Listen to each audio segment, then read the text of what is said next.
Hello everybody, my name is Dratnos, and welcome to This Week in Mythic Plus. This week's affixes are Fortified, Teeming, Quaking, and the Awakened pattern is the same as it was last week, so it's on the B pattern. One way you can remember this going forward is that Awakened changes every tyrannical week, and then every Fortified week it's the same pattern as it was the previous tyrannical week. Anyways, this week, the new Quaking is a lot less bad than the old Quaking for high keys. But the combination of Fortified and Teeming still adds a tremendous amount of damage to the dungeon that you're going to have to do. So it's probably still not a great week for really high keys. Pretty good week, though, if you're trying to farm gear, if you're trying to get all your 15s in time achievement, because none of the affixes really force you to do anything. You can just kind of, like if you just brute force and do a lot of damage to a dungeon, then this is one of the best weeks to do that in. So it might be a good week to go and pick up that achievement if you want that mount or those rank 4 essences. But let's get started going dungeon by dungeon. Okay, so as always, we start with Atal'Dazar. If you're interested in these routes, they are on Raider.io every week. You can find a link in the description as well if you want to pick these up. This is my weekly route series. But so Atal has a couple of weird things with teaming. There are a couple of RNG pack spawns. So this pack, these two enemies in this pack, and this pack are all random, whether or not they spawn. Luckily, you just don't have to pull any of them, and you can skip all of them with Awakened portals, so that's what my route does here.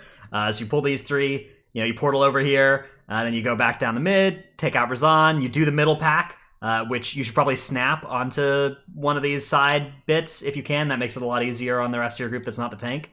And if you don't want to pull this middle pack, there's kind of not really anything good to pull, especially if you don't get, like, if this pack is hard, if this pack is here. You might get lucky and be able to pull some easy count over here, but really with Teeming active, you kind of need to pull this, because if you look, like, the mobs that we don't have marked on this route are all pretty bad, so I really do advise pulling this week on Teeming. There's kind of not a way around it.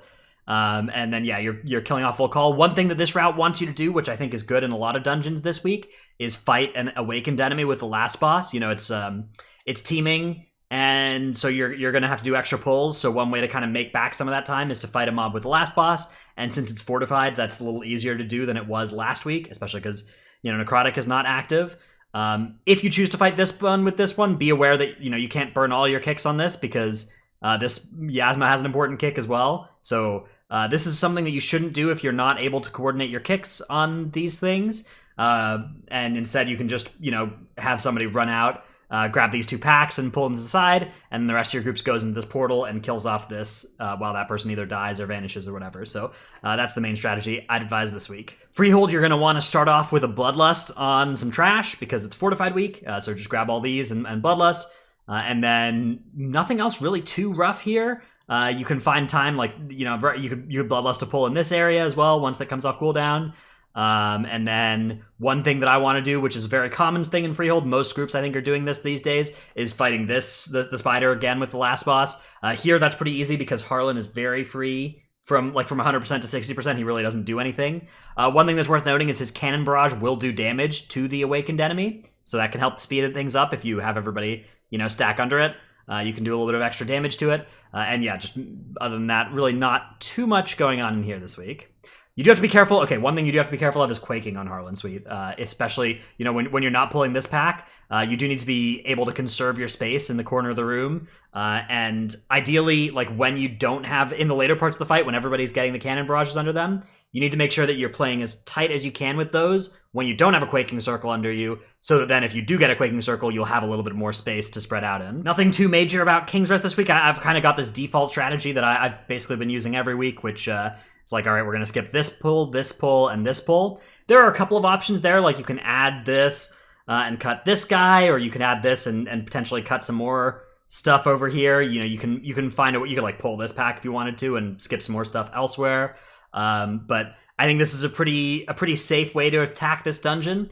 It does mean pulling 4 animated guardians at the start, which some people are scared of. They're really not that bad these days. They've been nerfed quite a bit since the start of the expansion. It's a really good way to get your Bloodlust on cooldown right at the start of the dungeon. So I do like that. But other than that, there's really, the new Quaking is so much better than the old Quaking in this dungeon in particular. So I think this is actually not the worst dungeon this week like it was back in Season 3 on this week. Shrine of the Storm, you're going to have to pull a lot of extra trash with Teeming active. So I'm advocating for, like, Guardian Elemental and, like, all the trash in this area and all the trash in this area, because I still want to skip this. This is my least favorite part of the dungeon to pull. You may disagree with that. You may prefer to pull these things than like the mini bosses in this area. That's fine. You can do that too. You know, you can pull these instead. But I've found that these Tide Sage Enforcers on Fortified are really, really deadly. It's kind of nice to have some single target stuff, but it depends on your group composition, depends on what you're comfortable with. So you may want to change that up if you use this. And then, yeah, I want to pull this pack on the bridge as well to make up some extra count this week. Don't pull this pack. This pack is, 3 casters. This pack is 1 caster, so it's a lot less bad. Siege of Boralus, you are also going to have to add some extra trash. So like this area, you're basically going to have to pull stuff in. You can pull this pack too. I think 2 commanders is a pretty inefficient and awful pull, so I prefer to skip it, but it does mean that you'll have to wait for them to be in a part in the patrol where you can skip it, or use a shroud to get past them if you're playing with like a rogue. Luckily, you don't need the shroud to get past this area anymore because you have the Awakened Spire, so I don't think it's too bad to do that, but that is worth noting. One thing I recently learned is that on this last boss, the Awakened Obelisks, if you choose to try and fight any Awakened enemies with this guy, some of the obelisks are on the other platforms, so the mini bosses will just spawn on those platforms instead and then start running at you. So that can be really rough. So don't get any cute ideas about like not pulling this one and saving it for the last boss. It'll like spawn on a weird platform and really mess with your day. So I wouldn't try that. Temple of Sethraliss, really nothing too different about the route on Teeming versus normal weeks in terms of like which packs you have to pull. One thing to note is that you need to make sure that the Crowless Catchlings here die before their associated Shrouded Fangs. Otherwise, they'll despawn without giving you count. So one way to double check is make sure that you're at 17.8% after you've done this first boss. And if you have not reached that number, then you're going to need to find an extra enemy to add. Usually this one is kind of a normal and easy extra one to add. So you can do that. Of course, there's this extra Patrol of Shrouded Fangs as well that you might run into. So you could add that too. That works just fine also. Another thing that is really hard this week is 5 static charge dervishes all at once. So that can be rough. Be careful of that pull. That can do bad things to you. So watch out for that. But other than that, nothing too brutal in Temple this week. In the Motherlode, you're going to have to find some extra trash. So a couple of common options for this are you can pull like this gauntlet here. If you do that, you could fight the Blood of the Corruptor with the last boss. Although this is one of the last bosses that's actually hardest to fight the Blood of the Corruptor with. So I'm not sure I would recommend that because there's a lot of like times that the space denial can be a problem on the Razdunk fight. It's still possible. An easier boss to fight with the last boss would be this one, but this one is such a useful skip that unless you're really comfortable skipping this area the old-fashioned way, I would just recommend using this Awakened thing for the skip. So your options for what extra trash to add compared to normal routes are this gauntlet. I've chosen to go with just kind of like pull the entire area here, like including all of this stuff. Or you could also pull more in this area. That's not too bad either, especially if you can get some of these War Machines. They're pretty good count, but they hit pretty hard. And if you look at War Machines, you might think that they're similarly efficient to the Peacekeepers. But one thing that you have to note is that you actually get the count from the jockeys as well for their Peacekeepers, so that this is like 16 count rather than the 12 that you get out of these. So it's a little bit more efficient to get the Peacekeepers compared to the War Machines. Underrot, you're going to have to find a couple of extra pulls here, so a little bit more in this area, or maybe these 3, these 2, that kind of stuff. You also have to be a little bit careful. It's a little bit harder to thread the needle here. It's still possible, like it looks like these are too close, but it's definitely still possible to just walk right down the middle, but it's a narrower line that you have to walk to get between these without using Shroud or anything. Still doable, still recommended though, because neither of these pulls are particularly pleasant this week. They both get really, really obnoxious on Teeming. And I would still advise fighting a Awakened enemy or 2 with the last boss this week to save some time. Blood of the Corruptor, definitely a good one to do that with. I'm not 100% sure on this, but apparently you can go down to the last boss if you are not at 100% count, as long as you're close, like as long as you're 98% or higher, which you should be here. So if anybody does this route and they get all the count here and they haven't killed this yet, and this doesn't open, let me know, like send me some footage of that, and I can fix this route. Right now I'm going off the assumption that will open. If it doesn't, you have to like kill an extra couple worms or 2, but that's something that I need to go in and double check for myself. Tol Dagor, there's really not too much going on in here. Like, Teeming is obviously a little bit of a pain. You're gonna have to pull a little bit of extra enemies, but really the standard strategy can work fine in here this week. Quaking is a lot less bad now that it doesn't guaranteed deal damage anymore. That used to be really problematic. Like on the last boss, you would just die to Quaking overlapping with explosive bursts, it'd be too much damage. But now that since you're already naturally spread on that fight, it's much better. So this is definitely a fine dungeon for this week. And yeah, standard obelisk play is, basically you're just using them in spots where you used to use shrouds or vanish skips. So the obelisks are kind of in perfect places for that in Tol Dagor this week. If you don't have somebody who can open this gate, you can still take this obelisk here pretty easily. You just run the mob through the sewer this way, like that. That works too. That works totally fine. It's a little bit more annoying if you end up wiping because you have the longer run back too, and you always have to do that in Nilotha also. But I know it's fine. It's still a pretty good dungeon for this week, I'd say.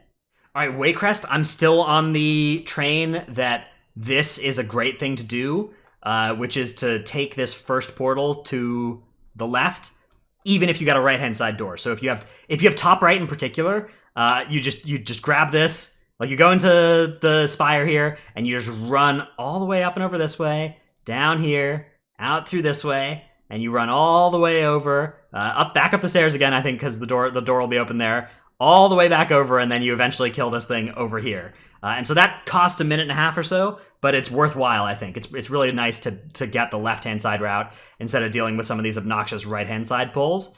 If you get the bottom right door that's open and you're feeling comfortable, you can not do this strategy if you want, and you can instead Bloodlust the Hunting Lodge. That's a pretty good play too. But if you got top right, there's really no good way to Bloodlust early except by doing this strategy. So I think that this is a useful thing to do, and it means that you can kind of get familiar with just one strategy and not have to deal with multiple different routes in Waycrest anymore. Like you can just kind of always do top left no matter what door is open. So I would definitely recommend picking this one up if you're not super confident with your right-hand side routes, which a lot of people I know are not.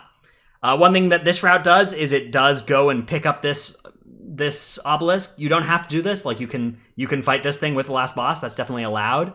You'll need to pick up some count elsewhere, but then you also get to skip the rest of this area too, so you may find that to be worthwhile. It does add an extra kick and a little bit more hecticness to the start of that fight, but it's doable, so you may be interested in doing that. Junkyard, one thing to watch out for is that the hard mode enemy flies over different bosses in different regions. So this route may or may not work for you. I've gone with the route that goes to King Gobamak first this week, but if your hard mode enemy is over King Gobamak, or even if it's over Trixie and Nano, then you may want to take my last week's route instead, which goes Gunker first. I really like going Gunker first unless the hard mode enemy is over that. So that's my favorite thing to do because then you can get access to some really nice shock bots. But if Gunker is over that boss, then of course you have to do a different strategy. And so then I like the strategy of going up this way. On Teeming, there's really not too much, there aren't too many nightmare Teeming pulls in this dungeon that I've seen so far. It's kind of just a little bit of extra enemies spattered throughout the place. So nothing too bad to worry about for that one. But, that of course can develop. I haven't done this enough with the Zaphix to be sure. And finally, Workshop. Workshop, there is... so Teeming adds a couple of extra, enemies in this area, and it changes the count so that there's no way to avoid fighting this, fighting at least one robot on this bridge. If you did all the other trash in the dungeon, you would still be short count if you didn't fight this robot.